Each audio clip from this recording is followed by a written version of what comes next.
Kementerian Pertanian mengajak masyarakat untuk terus wujudkan swasembada pangan. Program Berdaya Pangan juga untuk kepentingan masyarakat, terutama kesejahteraan masyarakat adat.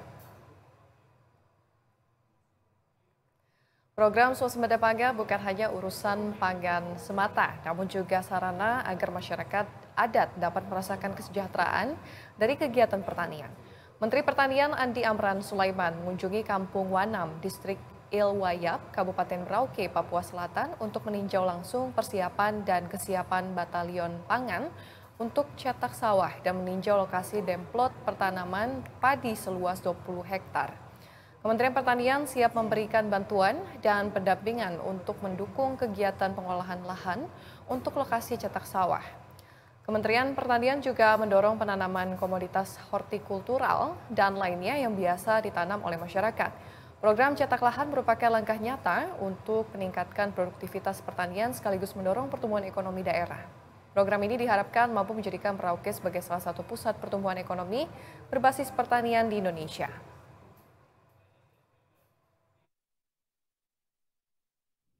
Terima kasih kepada saudara-saudaraku, sahabatku yang bertugas di Wanam, Merauke, Papua Selatan untuk mencetak sawah dan menjadikan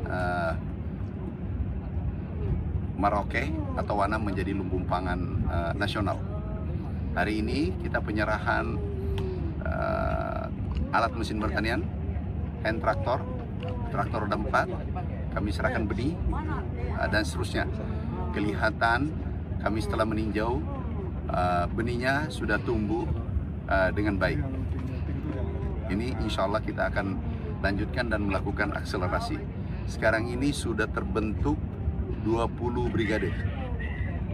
Jadi di dalamnya anggotanya adalah ada masyarakat lokal, ada TNI, ada polisi. Ini betul-betul kolaborasi yang baik. Nah, 20 brigade ini terdapat satu brigade 15 orang. Jadi totalnya 20 kali 300-an orang. Hari ini kita sudah serahkan benih dan peralatan untuk Ya, pemirsa, untuk meningkatkan kinerja pertanian, hari ini Kementerian Pertanian mengadakan konferensi pers di Gedung Kementerian Pertanian. Dan untuk mengetahui detail agenda acara Kementerian Pertanian hari ini, telah ada reporter kami Calvin Sipahutar dan juru kamera Rangga Samudra yang akan melaporkan langsung dari lokasi acara. Selamat siang, Calvin. Apa yang menjadi agenda utama acara hari ini? Silakan. Ya, baik, selamat siang Vini dan juga pemirsa. Upaya-upaya ini terus dilakukan oleh Mentan untuk mendorong program swasembada pangan yang memang ini tengah digencarkan dalam pemerintahan Presiden Prabowo Subianto. Vini, dan berbagai upaya yang dilakukan juga tadi sudah disampaikan lebih lanjut oleh Mentan yang mengatakan dalam konferensi pers tadi setidaknya ada 3 hal, Vini.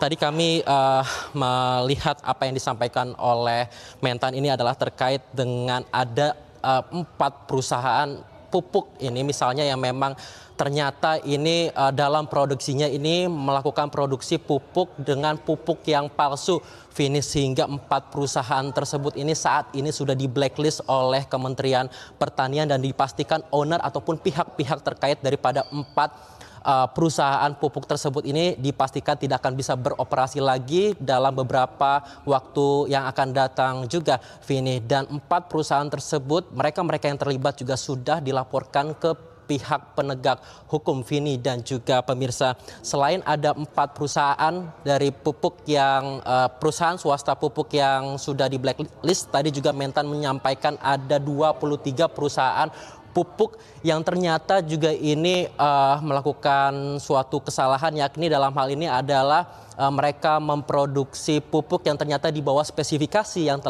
yang telah ditetapkan oleh Kementerian Pertanian, sehingga 23 perusahaan tersebut saat ini juga sudah di stop, Vini, dan mereka saat ini tengah ditindaklanjut oleh Irjen dari Kementan untuk mengetahui apakah mereka dalam produksi pupuk tersebut yang di bawah spesifikasi ini melakukan kelalaian ataupun kesengajaan, sehingga nantinya ketika sudah mengetahui hasil daripada investigasi ataupun pendalaman dari Irjen Kementan, nantinya Kementan juga akan menindaklanjuti apakah memang 23 perusahaan ini sama dengan 4 perusahaan lainnya untuk kemudian dapat dilanjutkan ke laporannya ke pihak penegak hukum, Vini dan juga pemirsa. Dan tadi juga Mentan menyampaikan dari oknum-oknum perusahaan pupuk yang melakukan kelalaian ataupun yang melakukan kesalahan dalam distribusi pupuk. Pertama 4 perusahaan pupuk yang melakukan distribusi pupuk yang palsu, kemudian juga 23 perusahaan yang pupuk yang di bawah spesifikasi tersebut ternyata ini memiliki potensi kerugian negara yang bisa dialami, Vini dan juga pemirsa, di mana untuk 4 perusahaan tersebut dikatakan oleh Mentan perusahaan yang melakukan ataupun memproduksi pupuk yang palsu itu berpotensi merugikan negara sebanyak 600 miliar, sementara 23 perusahaan yang melakukan produksi pupuk di bawah standar ataupun di bawah spesifikasi ini berpotensi merugikan negara sebesar 3,2 triliun rupiah, Vini dan juga pemirsa.